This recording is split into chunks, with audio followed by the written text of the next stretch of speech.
എത്ര നേരമായി ഇത് നമ്മളിവിടെ എത്ര അംസാക്ക ഞങ്ങൾ 2 സൈറ്റിലെ പണി ഒഴിവായിക്കാണ്ടാണ് നിങ്ങൾ വന്നിട്ടുള്ളത്. ഇവിടെ വന്ന് നോക്കുമ്പോ കമ്പിയും ഇല്ല സിമെന്റും ഇല്ല. ഞങ്ങൾ ഇനി എന്താ കാട്ടേണ്ടത്? സുലൈമാനെ എന്നോട് പറയാനേ, ഞാൻ പിന്നെ ചെക്കൻക്ക് ഫോൺ വിളിച്ചിട്ട് ഫോൺ എടുക്കണില്ല. ഓന്റെ ധൃതി കെട്ടിക്കാണ്ടാണ് ഞാൻ എന്നോട് പറഞ്ഞാണ്ട് പണിക്കാരെ ഇവിടെ ഏൽപ്പിച്ചു. എനിക്കറിയില്ലേ? അപ്പൊ ഓനോട് ഞാൻ തന്നെ പറഞ്ഞിട്ട് കായ്ക്കുള്ളതിനനുസരിച്ച് ഉണ്ടാക്കിയാൽ മതിയെന്ന്. പക്ഷെ ഓനിപ്പോ ഇത് അന്നൊക്കെ പൈസയും കാര്യങ്ങളൊക്കെ ഉണ്ടായപ്പോൾ വലുതാക്കണം, അങ്ങനെ ആക്കണം, ഇങ്ങനെ ആക്കണം ഉണ്ടാക്കിയത്. ഇപ്പൊ എന്തൊക്കെയാണെന്ന് അറിയില്ല. ഞാൻ ഇപ്പൊ ഇന്നലെ മിഞ്ഞാന്നൊക്കെ ഓനെ വിളിച്ചു, ഒരു വാട്സപ്പിൽ ഒരു മെസ്സേജ് വിട്ടിട്ട് ഒരു റീപ്ലൈ ഒന്നും തന്നിട്ടില്ല. നിങ്ങൾ ഇങ്ങനെയൊക്കെ പറഞ്ഞ് ഞാൻ എന്താ ചെയ്യാ? പൊന്നാര സുലൈമാനെ ഞാൻ ഒന്നും കൂടി ഓനക്കൊന്ന് വിളിച്ചു നോക്കട്ടെ. വിളിച്ചു നോക്കി കാര്യം ഉറപ്പിതാക്ക്.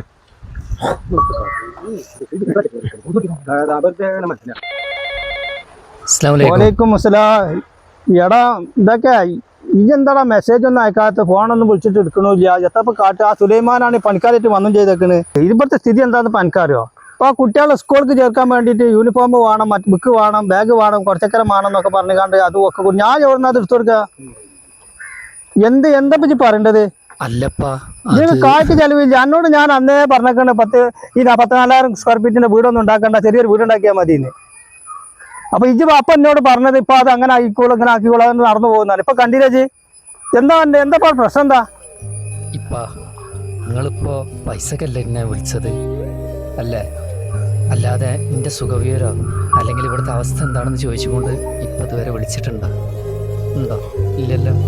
ഇപ്പൊക്കെ ഇപ്പോൾ പൈസക്ക് ആവശ്യം വന്ന് ഇപ്പൊക്കെ അറിയോ, ഞങ്ങളെ കമ്പനീൻ്റെ ഗഫീൽ മരിച്ച് കമ്പനി ഒന്നായിട്ട് ഇപ്പോൾ ആകെ താറുമാറായി കിടക്കുകയാണ്. ഇനി അത് മക്കളോ അല്ലെങ്കിൽ മരുമക്കളോ ആരെങ്കിലും ഏറ്റെടുക്കണം, എന്നാലും ഞങ്ങൾക്ക് ശമ്പളം കിട്ടുള്ളൂ. ഞങ്ങൾക്ക് ഒരു നേരത്തെ ഭക്ഷണത്തിന് പോലും ഇപ്പോൾ ഇവിടെ ബുദ്ധിമുട്ടാണ്. കുറേ നല്ല മലയാളികളെ കാരുണ്യം കൊണ്ടാണ് ഞങ്ങളിവിടെ ഭക്ഷണം കഴിക്കണതന്നെ. പക്ഷെ നാട്ടിലുള്ളവർക്ക് എപ്പോഴും പൈസ മതിയല്ലോ, പൈസ പൈസ പൈസ. ഇനി ഒരു ബേജാറാവണ്ട, നമുക്ക് എന്തെങ്കിലും ചെയ്യാട്ടാ.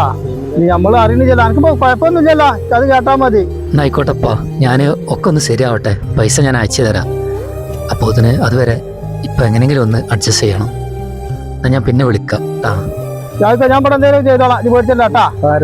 ഞാനിപ്പോ സുലൈമാനോട് ഞാൻ പറഞ്ഞോളാം. ആയിക്കോട്ടെ, അതിനെ പറ്റി പേടിച്ചണ്ട കേട്ടാ. ഓക്കെ അസ്സലാമു അലൈക്കും. അംസാക്ക എന്റെ മോൻ പറഞ്ഞു പൊന്നാര സുലൈമാനെ ഓലിപ്പോ അതിന്റെ ബേജാറിലല്ല. ഓന്റെ ഗഫീൽ പെട്ടെന്ന് മരിച്ചിട്ടേ കമ്പനിയൊക്കെ ആകെ താളം തെറ്റിക്കണ്. അപ്പോൾ പൈസ ഒന്നും ആണ്ടും കൊണ്ടൊന്നും അക്കൗണ്ടും മറ്റതും കാര്യങ്ങളൊക്കെ എന്തൊക്കെ തകരാറ് വന്നിട്ട് പൈസ കുറേ വലുത് ബ്ലോക്കായി കിടക്കുന്നുണ്ട്. ഓൻ പറഞ്ഞത് ഞാൻ എത്രയും പെട്ടെന്ന് ഇപ്പോൾ അയച്ചു തരാമെന്നാണ്. ഇഞ്ചൊരു കാര്യം ചേച്ചി, ഇതിനെ പറ്റി ഒരു ബേജാറാവണ്ട. എൻ്റെ കായ് ഞാൻ നാട്ടിൽ നിന്ന് പറഞ്ഞാൽ തിരിച്ചു തരാം കേട്ടാ. അതിനെപ്പറ്റി പേടിച്ചിട്ടുണ്ട്. അതിൻ്റെ പെരിക്കാണ്ട് പോരെ, വൈകുന്നേരം 4 ആകുമ്പോൾ എത്തിക്കാണ്ട് പോരെ കേട്ടാ. ഞാൻ പോട്ടെട്ടാ. അസ്സലാമു അലൈക്കും.